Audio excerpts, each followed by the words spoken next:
Ross Hofmeyer here from the University of Cape Town, and in this OpenAirway VLVid, we're looking at an example of using dual endoscopy for intubation of a patient who had a large compressive thyroid mass compressing on the trachea. You can see we're starting here with the video laryngoscope in the left hand on the left hand side of the screen, and we are initially doing some local anesthetic spraying onto the vocal cords using a mucosal atomization device.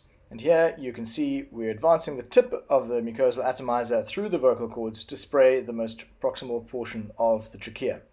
We are using the split screen function of a CMAC monitor here to display the images side by side. On the right hand side you can see a Bonfils rigid optical stylet with a reinforced endotracheal tube loaded onto it.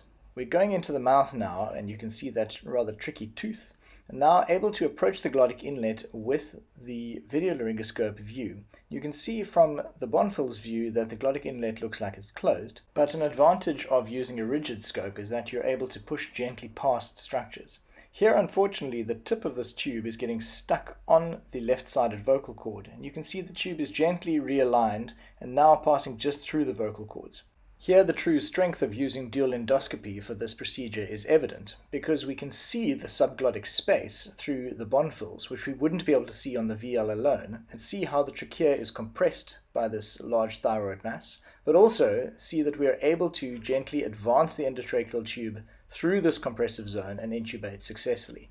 On the left-hand side, we can see the vocal cord monitoring sensors which are stuck to the outside of the ET tube and position them perfectly so that we can monitor the recurrent laryngeal nerves during the surgery.